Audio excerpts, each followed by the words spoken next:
So guys, last week I made two videos where I updated my Samsung Galaxy Note 9 and the S9 Plus to Android Pie, and I also showed you some new features and demonstrated the brand new One UI. But I have been going through the comments section and there seems to be some sort of confusion, and I repeatedly keep getting some questions over and over again, especially regarding the 4K video recording and the performance mode. So I'm gonna try and cover some of these comments, and this is going to be a short video, so let's go ahead and begin. Now the first thing I want to clear out is the 4K video recording in the camera. Somehow people can't seem to find the option to record in 4K after the upgrade, and unfortunately I had to hide their names and their profile pictures because I really want to follow the YouTube community guidelines. But anyways, that 4K option is still there. Let me show you. Alright, so let me fire up the camera, and this applies to three phones: the S9 Plus, the S9 and the Note 9. Anyway, you go to settings and then you go down here to rear video size, and then you tap on this highlighted blue thingy. So here we have all the different settings: full high definition, 60 fps, QHD, UHD 60 fps. That these two options are your 4K video.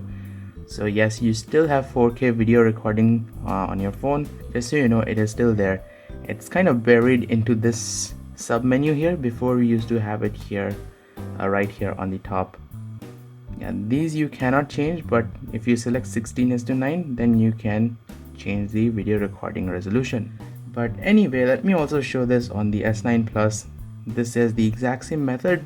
You go to camera, you go to settings, scroll down here, rear video size, and then you can change it from over here. This option is still there. Now another comment that I keep on getting frequently is that the high performance mode has been removed.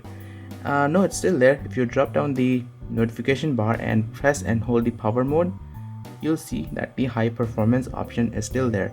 Again, Samsung has tweaked this because on Android Oreo you used to get high performance right over here, and same goes for the S9 and the S9 Plus. Drop down the notification bar and you'll see this power mode option. Press and hold and you'll get these four options: high performance, optimized, medium power savings, and maximum power savings. So here's another question that I get quite frequently. He wants to know if the phone needs to be backed up before it's updated, whether or not he'll lose the data or it will stay intact. Well, it's always a good idea to take a backup of your phone before you upgrade, just in case something goes wrong. So do make a backup of your data, but all your settings, all your stuff will be retained. So all your home screen layouts, your saved passwords, all your apps and the settings inside the apps, including your banking apps, all of that will still be there after the upgrade finishes. And all your data, your messages, call list, call log, contacts, everything will be retained, so nothing to worry about. And no, you do not have to format your phone after the upgrade. If you're getting bad battery backup, say for example your battery drains very quickly, do one thing: plug your phone in and leave it plugged in all night. That way the phone can configure its own software and the phone will settle down once you wake up in the morning. And don't worry, nothing will happen to your phone if you leave it plugged in all night. The battery will charge to 100% and stay there. The phone does not overcharge if you leave it plugged in all the time. So next up, a lot of people have asked me which processor my Note 9 and the S9 Plus have. These two are running Exynos 9810, so these are the Exynos version, not the Snapdragon version.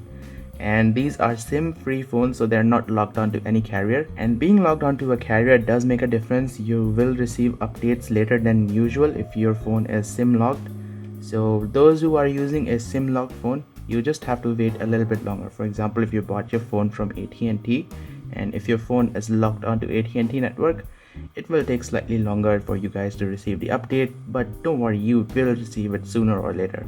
And it's not like you are missing out on any new features or anything. And the comment section of these videos are full of comments like, when will I get the upgrade? I haven't got the upgrade. I'm in UK, I haven't got the upgrade. Stop worrying about it. Like, you will get the upgrade sooner or later. It's such an expensive phone. Samsung will release the upgrade worldwide. But anyway, I want you guys to do one thing. I want you guys to manually check for upgrades. First off, you go to settings, and on Android Oreo this might be a little bit different, but don't worry, it's more or less the same thing. And you scroll down here and go to software update. Again, this might be a little different on Oreo, and then what you want to do is manually check for upgrades. Download and install.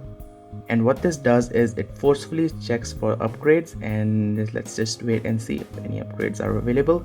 No, it's not, because this is running the latest version, which is Android 9. So yeah, just check for the upgrades manually, and if it's available, the phone will show you. If it's not, don't worry, wait a little bit longer. Alright, so one last thing I want to go over is the manual settings for the video recorder. It looks like it has been removed, because if you go to video, there is no way you can manually change the focus but yeah, you can change the focus while you're recording, but there's no option to change the ISO. Previously, if you remember, if you go to Pro mode, you'll have a video recording button over here, and then you can set your settings manually from here and start recording your video.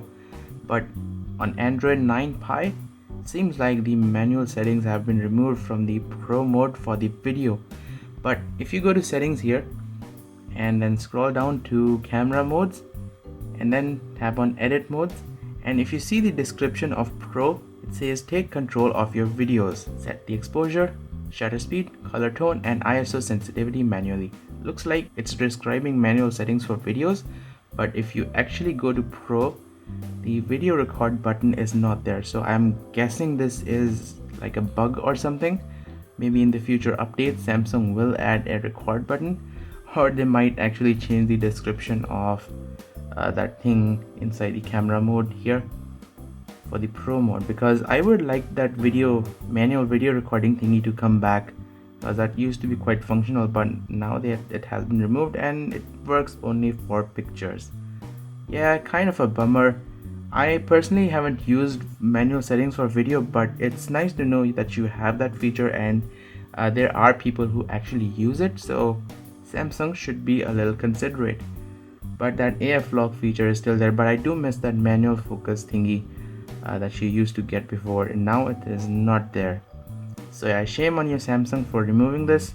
I really hate it when these companies remove features through updates. Yeah, but if you do miss the feature, you can downgrade your phone back to Android Oreo using Samsung Odin.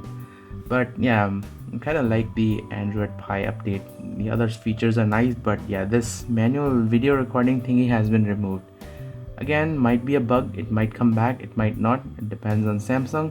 But yeah, let's just wait and see if the manual video recording thingy comes back. If it does come back, I will make a video about it, so yeah, stay tuned for that.